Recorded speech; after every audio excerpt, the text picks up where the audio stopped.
네, 시청자 여러분 안녕하세요. 이승조의 팔로우 더 머니 시작합니다. 오늘도 다인경제 이승조 대표 모시고 돈의 물줄기를 함께 따라가 보시기 바랍니다. 대표님 바로 모실게요. 어서 오세요. 네, 안녕하세요. 네, 대표님 저희 2주 만에 뵙습니다. 예, 오래간만에 뵙네요. 네, 그래서 제가 어제 지난 방송을 제가 좀 리뷰를 해봤는데 대표님께서 말씀하신 대로 시장 흐름이 좀 전개가 됐던 것 같아서 앞으로는 또 어떻게 시장이 흘러갈까 고민을 하게 만들었는데요. 일단은 저희가 지난 4월 3일에 이 자리에서 만나 뵀을 때 시장이 그래도 나쁘지 않았었거든요. 그때 좋았죠. 좋았죠. 그런데 네. 이제 대표님께서 삼성전자 위험하다, 77,000원 선부터는 먹을 거 없다, 먹어도 몇 프로 뛰기다, 뭐 이런 말씀도 주셨었고 헤지펀드의 공격이 계속 들어오고 있다라는 말씀도 주셨었는데 어제장 선물 시장에 10포인트가 흔들리는 움직임이 나타났잖아요. 여기에 대한 해석을 먼저 좀 여쭤볼까요? 그거를 제가 380대 예견을 해드렸죠. 이제 네. 10포인트 하방 폭탄 준비하는 것 같다. 그러니까 눈에는 삼성전자 사는 것 같은데 뒤로 합성해서 공격할 텐데 네. 가장 중요한 포인트는 삼성전자 SK하이닉스를 죽일 때 현대차 기아를 같이 죽이냐 반대로 오히려 올리냐. 네. 다행입니다. 올렸어요. 그래갖고 25일이 또 디데이예요. 4월 25일이요? 예. 4월 25일이 이제 대세가 무너지는 완전히 충격 파동이 나오는지 네. 이제 이 정도는 됐어로 헤지 펀드들이 이제 다시 순환장을 만드는지가 저는 25일이 디데이예요. 왜 25일이죠, 대표님? 만약에 또 끔찍한 얘기지만 여기서 200포인트 날아갈 수 있어요. 제발 그렇게 안 나와야 돼요. 네. 그러려고 그러면 미국이 테슬라가 도와줘야 돼요. 그러니까 23일 날 테슬라 실적이 24일 날 나오고 네. 그다음에 25일이 두 가지가 중요한 이 시장의 시가 헤지펀드들이 이벤트 드라이브를 할 때 어떤 재료가 나와서 공격할 때 가장 중요하게 끌개가 있습니다. 요번에 네. 제가 삼성전자 85,000원대 선물 380 합성하면서 공격하는 게 6.6조라는 서프라이즈가 나왔는데 그날 죽여버렸잖아요. 네. 이게 제가 신호라고 판단을 했거든요. 그런데 25일이 두 가지 또 이벤트가 있어요. SK 하이닉스 실적, 실적입니다. 예. 커퍼러스 콜드 예정이 돼 있고. 서프라이즈 나올 거예요. 서프라이즈 나오는데 17만 원 붕괴시켜 보세요. 일단 공격을 그렇게 했다 쳐보세요. 그러면 조단이 또 매도 나왔다는 얘기거든요. 그럼 사람들 시장 인식들이 어떨까요? 아니 이 상황에서 왜 때려? 그럼 지금 가뜩이나 겁나는데 완전히 그냥 더 공포가 나오겠죠? 네. 두 번째는 그날이 또 중요한 2차 전지의 에코프로가 애분하면서 첫날 상장이 됩니다. 그럼 2차 전지하고 반도체가 시가 상위를 건드리는 것들인데 네. 이게 올라가줘야죠. 그러니까 에코프로가 지금 50만 원대니까 5분의 1이니까 10만 원 근처에서 거래가 될 거예요. 얘가 11만 원으로 가져야지 8만 원으로 빠져보세요. 그러면 최악의 시나리오. SK하이닉스가 17만 원 붕괴하고 15만 원 가고 네. 그 다음에 2차 전지 대장주가 에코프로 BM은 20만 원 붕괴하고 이게 또 8만 원대로 가버리면 지수 따는 어떻게 돼요? 완전히 망가지거든요. 그러면 테슬라라도 도와줘야 될 거 아니에요. 네. 테슬라가 그때 150불을 깨면서 최악의 시나리오 그러면 2차 전지 악순환 나오지 자동차마저도 그동안 롱이 숏으로 또 바뀌면 4개가 다 숏으로 돼보세요. 그럼 100포인트 날아갑니다. 이 10포인트라는 게 간단히 예를 들어서 거의 지수로는 하루에 70에서 100을 죽여버리는 거와 비슷하거든요, 에너지가. 네. 다른 게 또 카바가 되면 좀 줄어들지만 이런 부분이 체크해야 돼요. 그러니까 여러분들 보세요. 하루에 10포인트 폭탄이 어저께 나왔고 오늘도 좀 돌리는 척 하다가 고점에 360에서 5포인트를 죽였습니다. 지금 야간 시장에서는 돌리려고는 하지만 미미해요. 네. 그럼 355를 선을 딱 거놓으세요. 절대 350방향 여기 이제 요 그림이 350과 45를 공격하면 여러분 끔찍한 상황 나오는 거예요. 제가 최악의 시나리오를 얘기한 거예요. 그러면 어떻게 돼야 돼요? 25일 날 요 355에서 360방향에 돌아서야 돼요. 이게 이벤트 드라이브 전략이라든지 지금 해지들이 그 대차거래 차익거래를 하고 있는 것 같아요. 우리나라 시가상위 종목들 갖고. 네. 그러면 이게 어떤 현상이 나오냐면 자동차 그래도 롱이 좀 나와줘야 돼요. 이게 같이 롱으로 가는 척하다가 숏으로 가버리면 이게 네 가지 종목이 우리나라의 지수단을 완전히 중심을 잡고 있는 종목들이거든요. 이게 절대 공격당하면 안 됩니다. 그걸 봐야 되거든요. 그리고 이게 도와줘야 돼요. 미국 나스닥 지수요? 제가 나스닥이 16,500에서 뭔가 끝난 것 같고 15,500을 열어놓으라고 그랬는데 A, B, C로 지금 15,800입니다. 이 15,500도 깨면 안 돼요. 그러면 이게 예측의 중고점이 12,000부터 시작한 작년 2022년 9월 달 이때로 넘어가야 돼요.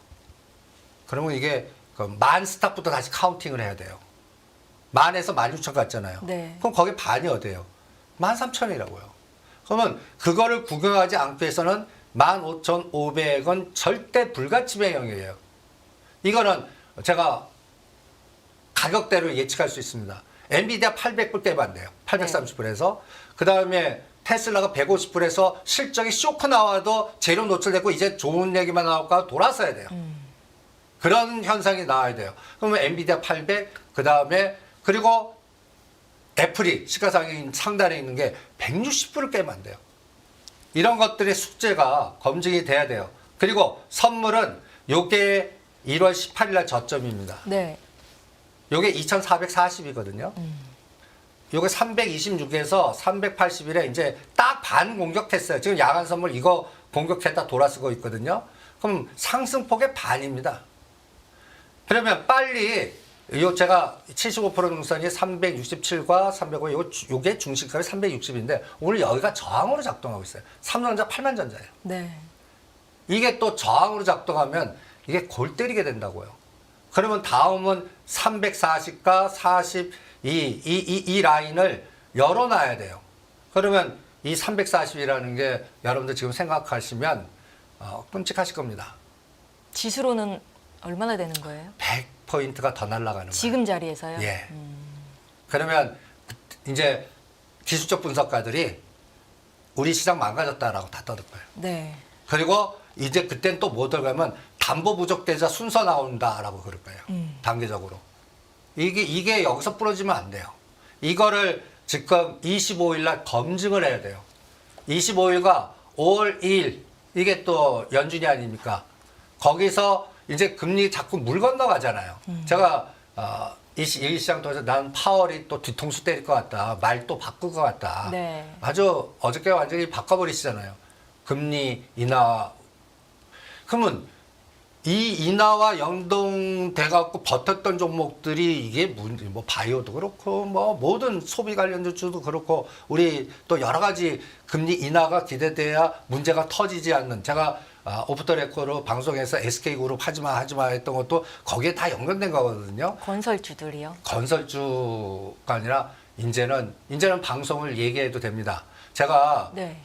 유가 갈 때 홍구석유나 한국석유나 해도 SK 이노베이션은 절대 하지 마라. 이 계속 SK로 하지 마라는 게 이 스콘 때문에 그랬습니다. SK 온. 이게 별명이 이 바닥 선수들 별명이 스콘이라고 부르거든요. 이게 대규모 적자 문제가 금리 인하가 빨리 돼야 이게 풀리는데 이 문제가 금년에 제가 보기에는 3개월에서 6개월 사이에는 금리 인하해야 돼요. 한국은행도 선제도 해줘야 이 SK그룹이 무난히 넘어갈 수가 있어요. 네. 만약에 그렇지 않으면 SK 이노베이션을 끌고 넘어지고 그 다음이 또 뭐냐면 가장 좋은 SK 하이닉스 발목 잡아요. 이게 SK그룹의 또 3개월에서 5개월의 리스크입니다. 이 SK그룹은 지금 2차 전지 너무 과다하게 투자해갖고 근데 타이밍이 또 나빴어요. 그러다 보니까 이게 역사이클에 걸려버리는 거예요. 그래서 이제는 SK온을 계속 들여다보십시오. 이게 잘못하면 이마트꼴 날 수 있습니다. 신세건설에 이 그룹 차원에서 네. 이게 또 하나의 또 복병이고요. 그러니까 금리 인하 문제가 빨리 해결돼야 되는데 이 한국은행으로 하여금 빨리 먼저 선제적으로 해야 되는데 이게 또 미국 시장이나 국제적 정세가 도와주지 않으면 이게 블랙스완 같이 두들겨 맞고 간다고요. 그런 것들이 한두 개가 아닙니다. 그래서 저는 파생시장 쪽에서 오늘까지의 저점입니다. 상승폭의 딱 반이에요. 아직까지 이거 깨는 거는 생각을 안 해요. 그런데 요번에 25일에 이거를 중심가를 깨고서 여기서 돌렸다가 이제 중심이 저항되면 이게 저점의 기준점이 다시 작년 연초나 9월 달로 내려갑니다. 그러면 이게 끔찍하게 돼요. 네. 그러면 SK 이때 기준에 SK 하이닉스가 12만 9천에 13만 원을 이거 깨고 내려가면 7만 원 저점부터 다시 카운팅을 해야 돼요. 이러면 안 되거든요. 그래서 이 부분을 지금 해지들이 노리고 있는 것 같습니다. 이제 공격 타이밍을 지금 이번에 오늘부로는 좀 이제 목표 달성해서 챙긴 것 같아요. 그런데 다음 공격이 25일 D-Day 잡겠습니다. 5월 2일 사이에 이때 제가 얘기한 맥점 테슬라 150불, 엔비디아 800불, 우리 삼성전자 78,000원. 이것도 훼손되면 안 돼요. 78,000원. SK하이닉스는 17만 원. 이것도 훼손시키면 우리가 모르는 다른 세상의 공격이 들어온다.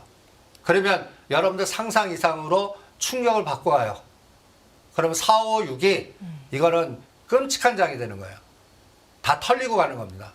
그러니까 그렇게 안 되기 위해서는 4월 25일부터 5월 2일 사이에 미국 시장이 도와줘야 되고 중국도 도와줘야 되고 이란, 이스라엘이 그때는 또 포탄 쏘지 않아야 되고 아주 이품문이 너무 많아요. 그러니까 그거는 우리가 다 결정할 수 없는 외부 변수들이에요. 네. 그러니까 요새 여러분들 보면 제가 오르면 때리라고 그래요. 10% 20% 오르면 무조건 때리십시오. 그러니까 어떤 변수가 언제 또 터질지 모르니까 수익은 챙기고 가야 된다라는 아니 말씀이신 거예요? 수익쟁이기도 하고 네. 손실폭이 줄을 때도 우량주라도 일단 때려놓고 변동이 20, 30% 순식간에 하거나 오른폭을 그대로 까먹어요. 그러면 반이라도 때리면 그 천주를 10%나 20% 바로 늘릴 수 있습니다. 네. 그런 매매를 지금은 저는 2달간은 하셔야 되지 않을까. 그런 국면이 들어왔다 이렇게 진단을 해드리겠습니다. 네, 일단은 D-Day로 4월 25일을 설정을 하셨습니다. 이날이 SK하이닉스 실적 발표가 있는 날인데 실적은 서프라이즈로 나오겠지만 주가가 17만 원을 깬다면 그때 이제 좀 하락 압력이 강할 수 있다라는 말씀이셨고 또 하나가 에코프로가 액면 분할을 해서 10만 원대 주가로 내려오는데 주가가 10만 원을 깨고 내려온다면 그것 또한 2차 전지를 강하게 매도를 할 타이밍으로 작용할 수 있으니까 좀 조심을 해야 된다라는 말씀이셨고요. 4월 25일 D-Day를 잘 챙겨보셨으면 좋겠습니다. 대표님, 앞서서 삼성전자가 7만 8천 원 선을 깨면 안 된다라고 말씀을 하셨는데 오늘 7만 8천 원 선에서 거래를 마쳤거든요. 그래서 아니 이거 나오지도 않았는데 미리 온 거예요. 네. 예, 그래서 일단 답답합니다. 8만 원 선은 어느 정도 지켜줄 거라고 생각하셨던 분들이 많았던 것 같습니다. 저는 7만 7천 원부터 팔아갖고 오히려 그 석유 관련주나 전쟁 관련주 그 가라고 자꾸 강조하는 것도 네. 7월 달까지 이 중동 문제는 여러분들 끝나지는 않을 것 같아요. 이 말이 그러니까 이스라엘의 전략이 네. 그 피말리기 전략 같아요. 간단히 해서 직접적으로 이란 공격보다 이란과 연동돼 있는 헤즈볼라나 그 간단히 해서 후티 반군이나 주변을 공격하겠다는 얘기거든요. 네. 그러면서 옥새 전략을 들어가는 거예요. 그러면 이게 시간이 만만디 전략으로 가버리는 거거든요. 그러면 유가는 지금 이란이 공격하자마자 87불 주고 지금 오히려 조정했어요. 그런데 여기서 80불을 안 깨고 이제부터 95불이나 100불 가는 세상이 돼버리면 이건 진짜 골 때린다고요. 그런 게 안 나와야 되거든요. 그래서 그거를 뭐 갖고 오냐. 제가 딱 4등분 법칙으로 봅니다. 제가 7만 8천 원이 답답하다라는 얘기가 뭐냐. 네. 요거 1월 18일 날이 7만 700원입니다. 요번에 8만 6천 원. 딱 4등분 하면 중간값이 7만 8천 원이에요. 오늘 딱 왔어요. 네. 그래서 제가 요거를 포기하시고 딴 거 전쟁 관련주 흥구석유니 다른 종목들 전번 시간에 기억나실지 모르겠지만 이런 패턴 찾으라고 그랬죠. 하락에 수렴되는 중소형주. 그러면 이런 것들이 전쟁 관련주에서 또 급등하는 파동이다. 근데 이제 흥구석유나 한국전은 끝난 것 같아요. 그러면 이제 다음 타자가 저는 비철금속 쪽, 구리, 알루미늄 뭐 이런 또 철강 뭐 이런 쪽에서 나오지 않을까라고 생각을 하고 있고요. 네. 그럼 삼성전자 보시죠. 여기서 8만 원과 8만 2천 원 가지면 안심을 해요. 근데 요 안심했다가 8만 2천 원 가고 다음에 A, B, C는 어떻게 해요? 이게 안 나와야겠죠. A, B, C가 쌍바닥 나와야겠죠. 이게 검증이 돼야 돼요. 네. 그거를 SK 하이닉스 갖고 볼래요. SK 하이닉스. 그러니까 SK 하이닉스가 스콘, SK 온이나 2차 전지 불확실성, 테슬라가 도와주지 않아. 그래서 2차 전지 업황이 더 부정적이야. 그래서 2, 4분기 실적도 지금 에코프로의 기대감이 2, 4분기에서는 흑자가 좀 나올 겁니다라고 지금 계속 얘기하고 있거든요. 네. 그런데 뚜껑 열어보니까 그때도 적자 심해요. 그럼 이거는 3, 4분기나 4, 4분기까지 늘어져 버리잖아요. 그때까지 또 금리 인하 안 해보세요. 골 때리게 된다고요. 그러니까 여기서 여기를 공격하면 안 돼요. 7만 4, 5천 원. 이거는 2,500을 보고 갔다는 얘기예요. 네. 그러면 SK하이닉스 쇼크가 나왔다는 얘기예요. 2차 전지 관련된 앵분하고 나서 쇼크가 나왔다는 얘기예요. 그러면 그것만 빠져요? 우리가 2차 전지 관련된 영울고리의 부품 단위나 이런 것들이 다 그러면 이게 소부장을 끌고 내려와요 또. 그래도 오늘장 잘 버텼던 반도체 소부장 쪽까지도 예, 그것도 끌고 내려간다고요. 그러니까 이 SK하이닉스가 절대 부러지면 안 됩니다. 네. 그게 17만 원 선이에요. 그거를 그러니까 여러분들 좋게 보더라도 SK하이닉스가 17만 원을 지지 못하고 붕괴하면 저는 15나 13까지 부러지는 장으로 보겠습니다. 그러면 SK그룹 자체의 문제가 터졌다는 얘기예요. 네. 그럼 그거 맞고 간다는 얘기거든요. 그러면 SK이노베이션과 SK온 사태를 계속 들여다보십시오. 제가 정말 오죽하면 불안하겠습니까? 뭐 이런 얘기했던 게 이게 정부의 비대칭성으로 이 바닥 선수들은 이걸 3개월, 4개월 전에 가방 못지 하는 사람들이 대주주 관리하는 팀들이 있거든요. 네. 거기서 흘러나왔거든요. 그래서 제가 이 방송에서 말은 정확히 못하겠지만 SK그룹 리스크 하지 마십시오. 옆에서 가지 마십시오. 대부분들이 유가 급등하면 대부분들 SK이노베이션이나 SO일 산다고요. 이번에는 하지 마십시오라고 하는 것도 이러한 방송상에 할 수 없죠. 이런 문제 때문에 그런 형태를 얘기해 드렸고 이게 이제 증권바닥에 다 퍼졌습니다. 그래서 이제 뉴스도 나오고 SK이노베이션을 들여다봐야 됩니다. 계속 부채 비율과 뭐 이런 부분도 들여다봐야 됩니다. 이렇게 얘기가 나오는 거고요. 네.